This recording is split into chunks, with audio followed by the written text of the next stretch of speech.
할렐루야. 네, 우리 사랑하는 성도님들 수고 많으셨습니다. 네, 다른 거 수고하신 것보다도 여러분들 예레미야서를 1장부터 25장까지 어제 다 마치셨어요.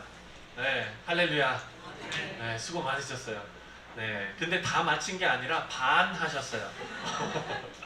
네, 이제 또 내년에 또 이제 차례가 돌아오면 하게 될 텐데 1장부터 25장까지 말씀을 묵상하는 것이 쉽지는 않았습니다. 이유는 그 말씀이 계속 심판의 메시지가 반복적으로 나오기 때문에 아니 좋은 얘기 듣는 것도 여러 번 들으면 힘든데 심판의 메시지가 반복적으로 나왔어요. 너무 참 힘들지요.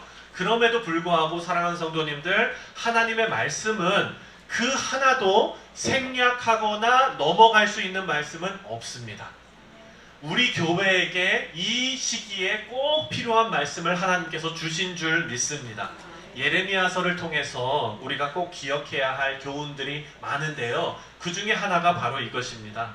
심판의 메시지가 꼭 죄인들에게만 필요한 것이 아니라는 사실이에요.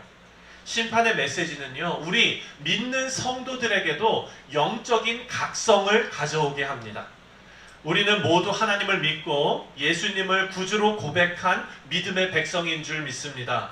하나님의 은혜로 우리를 죄에서 건져주셨어요. 그리고 우리는 구원의 감격이 있고 구원의 확신이 있습니다. 이 구원의 감격과 구원의 확신을 통하여 하나님 앞에 참된 회개를 하고 하나님 앞에 계속해서 나아가게 됩니다. 그런데 그렇다고 우리의 삶이 죄가 없는 삶인가? 또 그렇지는 않다는 거예요. 늘 죄와 맞서 싸우고 있습니다. 그래서 여러분, 이렇게 예레미야의 말씀처럼 이런 말씀이 우리의 신앙생활을 다시 한번 돌아볼 수 있는 영적인 각성이 일어나게 하는 그런 말씀입니다. 구원을 잃어버리는 심판은 아닙니다. 우리는 예수님께서 십자가에 달려 돌아가심으로 여러분들을 하나님께서 권능의 손으로 붙잡고 계십니다. 우리가 어떤 죄를 짓더라도 하나님께서는 우리를 잊어버리거나 버리시지 않아요. 그렇죠? 네, 호적에서 파버린다 이런 얘기는 하지만 화나서 하는 얘기지 진짜 그렇습니까? 진짜 그렇진 않잖아요. 그렇죠? 하나님도 마찬가지입니다. 우리 가운데 하나님께서 우리 붙잡으신 손을 절대 놓지 않으심을 반드시 믿으시기 바랍니다. 자, 그렇다면 오늘 이제 우리가 시작해서 8월 마지막 31일까지 시편 말씀을 묵상하게 되는데요. 여러분, 이 시편 말씀은 또 너무나 은혜가 되는 말씀입니다. 왜냐하면 이 시편 말씀은 시편을 읽을 때마다 나의 마음이 너무나 잘 표현되어져 있기 때문이에요. 여러분, 그래서 시편을 묵상하는 정말 좋은 방법은 소리내서 읽는 겁니다. 시편을 소리내서 읽으면서 내 목소리가 내 귀로 들어오는, 하나님의 말씀이 내 목소리로 내 귀로 들어오는 그럴 때 은혜가 있어요. 그래서 시편은 여러분 낭독이라고 낭송, 우리가 소리내서 읽기를 바랍니다. 그래서 여러분, 시편이 우리 가운데 나의 이야기로 들려질 때에 큰 은혜가 있습니다. 오늘 우리가 묵상할 시편은 시편 90편입니다. 그런데 그 위에 제목이 달려 있어요. 뭐라고 제목이 달려 있냐면 하나님의 사람 모세의 기도라고 되어져 있습니다. 여러분, 시편이 길지요. 많은 시들이 있어요. 그런데 그 중에 모세가 적은 기도가 시편으로 기록되어져 있는데 딱 한 개 기록되어져 있습니다. 그 말씀이 바로 오늘 우리가 묵상할 시편 90편이에요. 너무나 특별한 말씀입니다. 모세가 이 말씀을 언제 썼냐면 그의 인생의 마지막에 쓴 거예요. 모세가 몇 년을 살았는지 아십니까? 120년까지 살았죠. 그러니까 120년의 인생을 살고 나서 그 마지막 신명기를 적을 때쯤에 그쯤에 하나님을 향한 이 기도의 시를 적은 것입니다. 그러니까 사랑하는 성도님들, 우리 아까 같이 예배드렸던 우리 자녀들은요, 그런 기품이 나올 수가 없어요. 그렇죠? 목사님 빼고 자기네들끼리 밥 먹잖아요. 그런 기품이 나올 수가 없는 나이예요. 그런데 만약에 우리 믿음의 성도님들께서 그렇게 식사를 하시는데 제가 갈 데가 없어가지고 접시 들고 있으면 어떡하시겠어요? 아유 목사님 일로 오시라고 이렇게 하실 거잖아요. 그렇죠? 아멘? 네, 우리 믿음의 성도님들 사랑합니다. 네, 그렇게 하실 거잖아요. 그런 게 어디서 나옵니까? 바로 하나님과 동행한 그 연륜과 그 기쁨에서 나오는 거예요. 모세는요 그런 깊은 지혜 가운데 오늘 이 말씀을 적었습니다.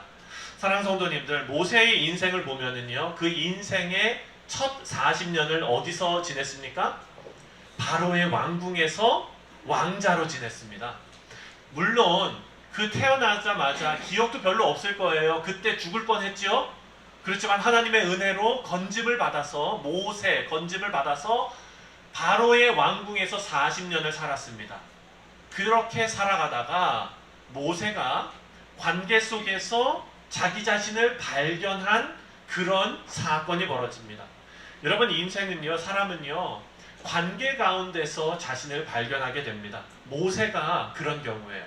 40살 때쯤 됐을 때 히브리 사람들이 애국 사람들에게 구타당하고 학대당하는 것을 보게 됩니다.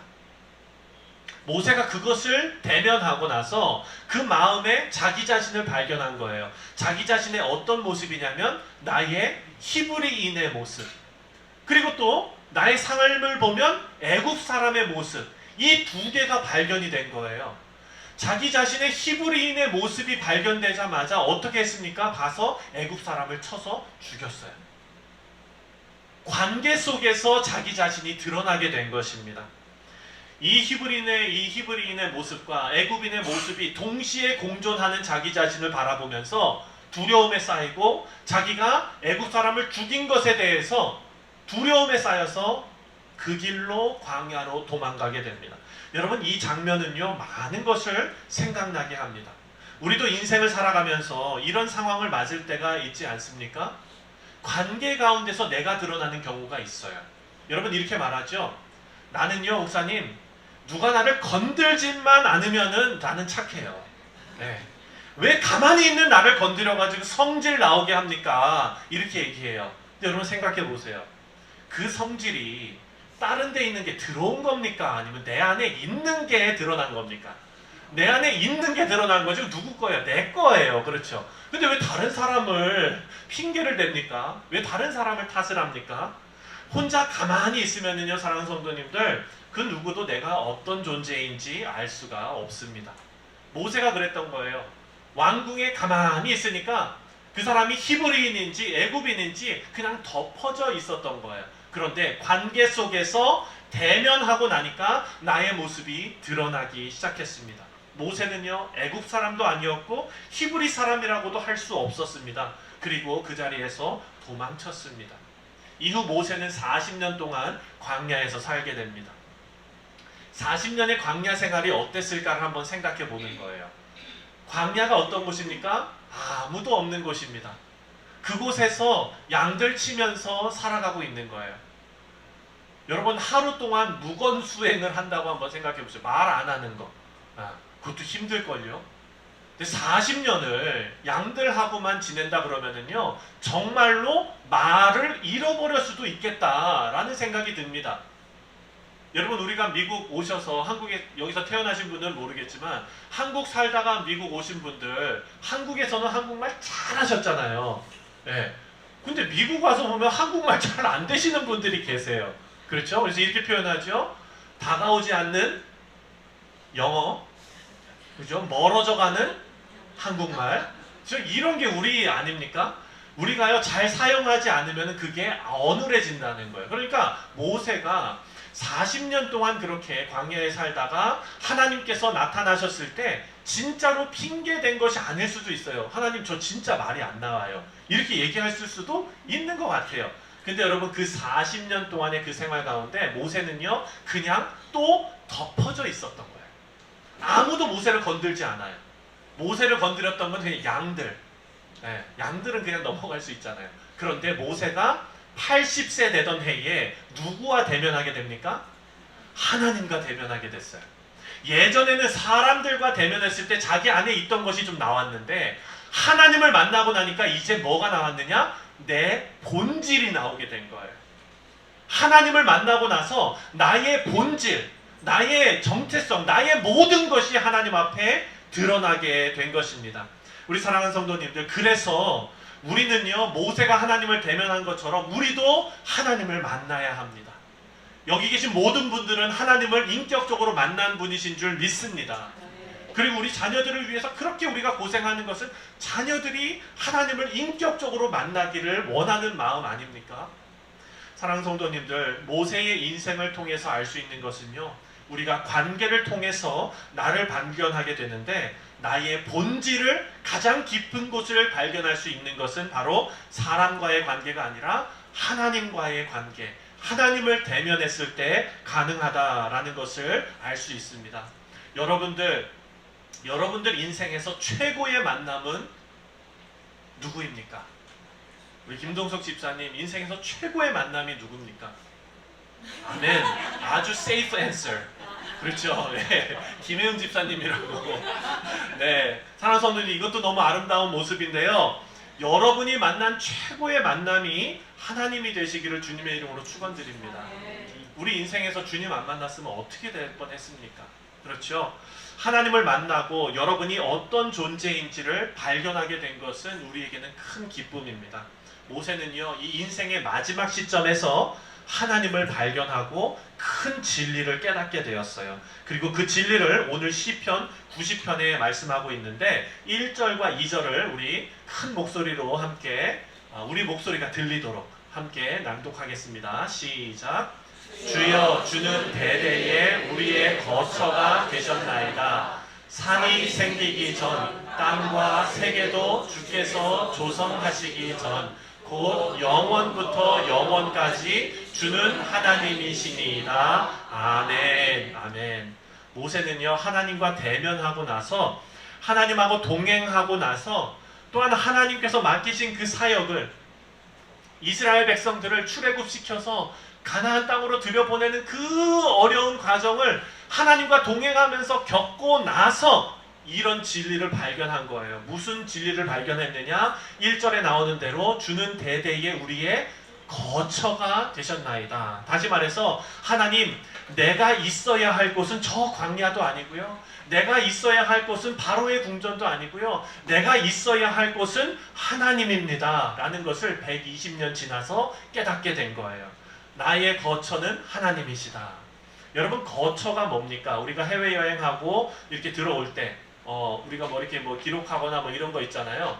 그 주소를 적으라 그러잖아요. 그렇죠? 어느 주소예요? 우리 집 주소.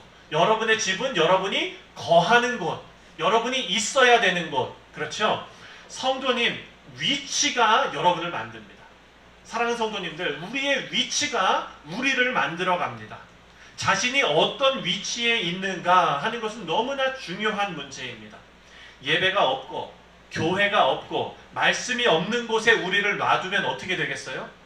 말씀이 없는 곳으로, 하나님 없는 삶으로 떠내려갈 수밖에 없다는 거예요. 하지만 오늘 이 주일, 거룩한 주일에 하나님을 기억하고 여러분의 위치를 하나님의 말씀이 있는 곳, 예배가 있는 곳, 하나님의 임재가 있는 곳에 놔두셨다는 것은요, 사랑하는 성도님들, 너무나 복된 일입니다. 인간이 연약하기 때문에 하나님 없는 인생으로 흘러갈 수밖에 없어요. 우리 찬양대원들 너무나 감사합니다. 하지만 사랑하는 성도님들, 우리 찬양대원들이 더 감사해야 될 줄 믿습니다. 왠 줄 아세요? 여러분, 우리가 너무 기쁜 마음으로 찬송하지만 하나님을 찬송할 수 없는 위치에 여러분의 삶을 갖다 놓았다면 어떻게 될까요? 여러분, 우리가 작정하고 하나님, 매일 하나님 찬송하고 싶습니다, 하나님 정말 하나님 은혜 사모합니다, 이렇게 365일 24시간 살아갈 수 있다면 좋겠는데 우리가 그렇게 안 돼요. 근데 우리 찬양대원들은 어떻게 되는 줄 아세요? 2부 예배 전에 일찍 와야 돼요. 일찍 와서 준비하고요, 그리고 예배가 다 끝난 후에 또 오늘은 아까 광고도 하시더라고요. 1시까지 정확히 오십시오 이러면서, 네, 그렇게 와서 또 연습하고 가는 거예요. 그런데 그 모든 과정이 하나님께 올려드리는 찬송이에요. 여러분, 이게 얼마나 복된 일입니까? 내 스스로 의지적으로 할 수 없는 일을 하나님께서 은혜로 지금 할 수 있게 하세요. 우리 사랑하는 성도님들, 우리의 거처가 다른 곳이 아니라 예배가 있는 곳, 하나님의 임재가 있는 곳, 하나님의 은혜가 있는 곳이 되시기를 주님의 이름으로 축원드립니다. 근데 모세가요, 이런 고백을 할 수 있는, 이런 결단을 할 수 있었던 이유가 있는데, 그것은 바로 모세가 120년을 살고 나서 그 인생의 우선순위를 발견했기 때문입니다. 9절과 10절을 함께 읽겠습니다. 9절, 10절 시작. 우리의 모든 날이 주의 분노 중에 지나가며 우리의 평생이 순식간에 다하였나이다.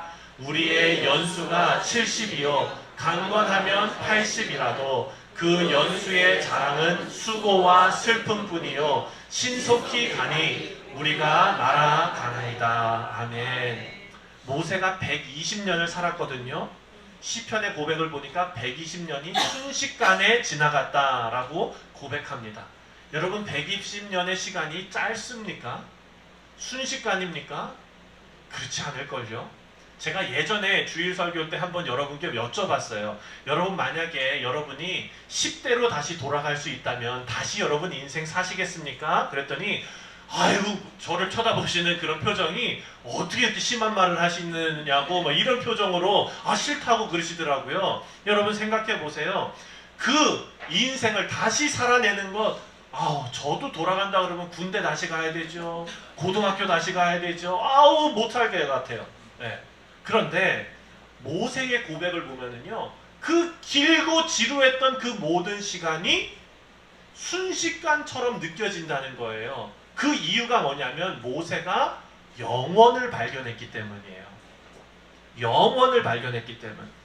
인간의 인생은 수고와 슬픔뿐인데 그 100년이 그냥 빨리 지나간대요. 빨리 지나간다는 것은 영원과 비교했을 때, 하나님과 함께할 그 영원한 삶과 비교했을 때 이 인생은 그냥 짧은 고난의 시간밖에는 안 된다라는 겁니다. 4절 말씀을 한번 보겠습니다. 4절 시작.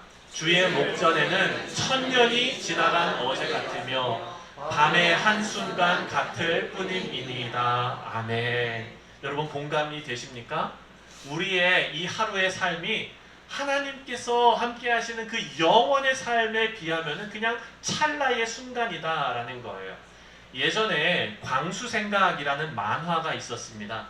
근데 제가 중학교 때, 고등학교 때 열풍이었어요. 모든 사람들이 다 읽었던 그런 책이에요. 근데 그 만화가 단순한 만화로 취급하기에는 내용이 조금 깊어요.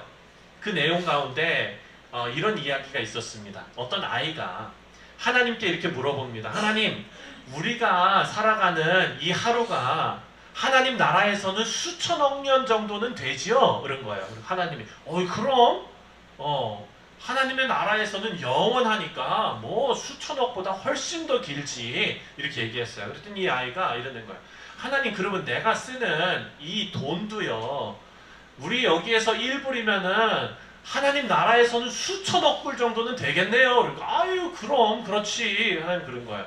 그러니까 이 아이가 뭐라 그러니까, 하나님, 저 1불만 주세요. 네, 1불만 주세요. 그때 하나님 뭐라 그랬냐면은, 그래, 1초만 기다려라. 자, 아직도 못 웃으시는 분들은 이따 친교 시간에 옆에 분들한테 물어보세요. 제가 설명을 하는 순간 재미가 없어지는 거니까. 네, 이 아이가 하나님 앞에 1불 달라 그랬어요. 1불. 이 농담 같은 얘기지만 이 안에는요, 놀라운 교훈이 담겨져 있습니다. 모세가 지금 시편 90편에서 말하고자 하는 내용과 닮은 교훈이에요. 뭐냐면 하나님의 영원성을 모세는 발견했습니다. 하나님은 영원부터 영원까지 주는 하나님이십니다 라는 고백이 있었어요. 그 후에 모세의 모습은 어떤 모습이었냐? 바로 겸손이었어요. 겸손. 하나님의 영원성을 발견하고 나서 인간의 올바른 태도는 바로 겸손함이 되어야 합니다. 근데 이 아이는 어떻게 했어요? 하나님의 영원성을 발견했어요. 그랬더니 이 아이는 어떻게 했습니까? 하나님의 영원성을 이용해 먹으려고 했죠. 겸손과는 반대로 행동한 것입니다. 여러분, 우리의 인생이 짧다는 게 느껴지시는 그 순간 우리는 하나님 앞에 겸손해져야 됩니다. 우리의 인생이 정말 아무것도 아니구나 라고 느껴지는 순간들이 있습니다. 저는 그런 순간들을 많이 경험했어요. 저희 가족을 통해서, 또 저희 그 친척들을 통해서, 또 제가 사역했던 많은 성도님들을 통해서 제가 장례식을 인도할 때마다 하관 예배에 참석하고 발인 예배를 인도하고 이 모든 그런 과정마다 우리의 인생이 이렇게 흙으로 태어나서 흙으로 돌아갈 수밖에 없는 인생이구나 라는 것이 느껴지는 거예요. 많은 사람들이 그렇게 말합니다. 목사님, 인생이 너무나 짧아요. 목사님, 인생이 진짜 너무나 덧없어요. 그래서 목사님, 오늘을 잘 살아보려고요. 이런 얘기를 해요. 사랑하는 성도님들, 모세가 하나님 앞에 이렇게 요청합니다. 다 같이 읽겠습니다. 12절입니다. 시작. 우리에게 우리 날 계수함을 가르치사 지혜로운 마음을 얻게 하소서. 아멘. 아멘. 사랑하는 성도님들, 우리도 모세와 같은 이런 기도를 하나님께 올려드려야 합니다. 하나님, 내 인생이 이렇게 짧고 덧없는 인생인데 영원과 비교했을 때 하나님, 이것은 정말 아무것도 아닌데 아버지, 이 인생을 의미 있게 살 수 있는 지혜로운 마음을 허락하여 주옵소서. 이 짧은 인생에서 진리를 발견케 하여 주옵소서. 우리 인생은 흙에서 나와서 흙으로 돌아가게 됩니다. 하지만 여러분, 우리가 하나님께서 인간을 처음 만드셨을 때의 모습은 흙에서 만드신 것은 맞는데 흙으로 돌아가는 것은 아니었습니다. 하나님께서 인간을 만드시고 보기에 좋으셨더라 라고 말씀하셨어요. 우리를요, 흙으로 만드셔서 영원으로 초대하신 분이 하나님이십니다.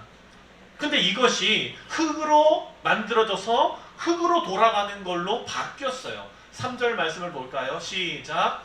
주께서 사람을 티끌로 돌아가게 하시고 말씀하시기를 너희 인생들은 돌아가라 하셨사오니. 그러면 인간이 흙으로 태어나서 흙으로 돌아가는 것은 누가 그렇게 하신 겁니까? 하나님께서 그렇게 하신 거예요. 왜 그렇게 하셨을까요? 왜 죽음이 우리 가운데 왔습니까? 죄 때문 아닙니까? 죄가 우리에게 들어왔기 때문에 하나님의 심판이 임하고 그 심판이 죽음으로 나타났습니다. 그렇다면 모세는요, 120년이 지나서 이 사실이 깨달아진 거예요.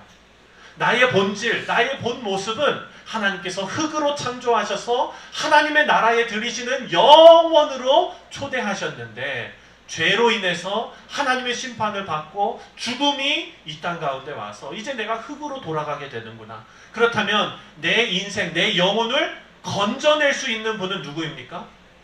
하나님밖에 없다는 거예요. 모세는 그게 깨달아진 겁니다. 시편 90편에서 하나님 앞에 하나님 긍휼을 베풀어 주십시오 이렇게 기도하는 것은요, 우리의 죽음이 우리의 죄로 인한 하나님의 심판이고 그 심판에서 건져주실 수 있는 분은 하나님밖에 없다라는 것이 믿어지고 깨달아졌기 때문입니다. 우리 사랑하는 성도님들, 모세는요 120년을 살면서 최고의 지혜를 얻었습니다. 지혜가 인간의 죽음의 원인 그리고 구원을 베푸시는 하나님, 이 모든 것을 알게 되었습니다. 여러분, 오늘을 우리가 살아갑니다. 하나님께서 우리에게 주신 이 오늘, 짧은 이 하루가 영원을 준비하는 하루가 되시기를 주님의 이름으로 축원드립니다. 우리가 아직 이 땅에 살고 있습니다. 영원을 준비할 수 있는 시간이 우리에게 주어졌습니다. 영원한 하나님 앞에 100년짜리 인생이 취할 태도는 겸손밖에 없습니다. 그래서 우리는 계속해서 우리의 인생을 하나님께서 계시는 하나님의 말씀이 있는 자리, 하나님의 은혜가 있는 자리, 하나님의 보호하심이 있는 자리로 거처를 삼아야 될 줄 믿습니다. 이 땅을 살면서 또 한 주를 생각하면서 우리 성도님들, 이번 한 주의 첫째 날이 언제입니까? 바로 오늘입니다. 월요일이 아니에요. 오늘이에요. 이 오늘 하나님 앞에 예배하시며 하나님의 말씀을 받으시며 하나님의 은혜를 사모하시면서 영원한 거처가 되시는 하나님 안에서 우리의 진정한 본질을 발견하시고 또 오늘을 살아내시면서 영원을 준비하시는 우리 성도님들 되시기를 주님의 이름으로 축원드립니다. 기도하겠습니다.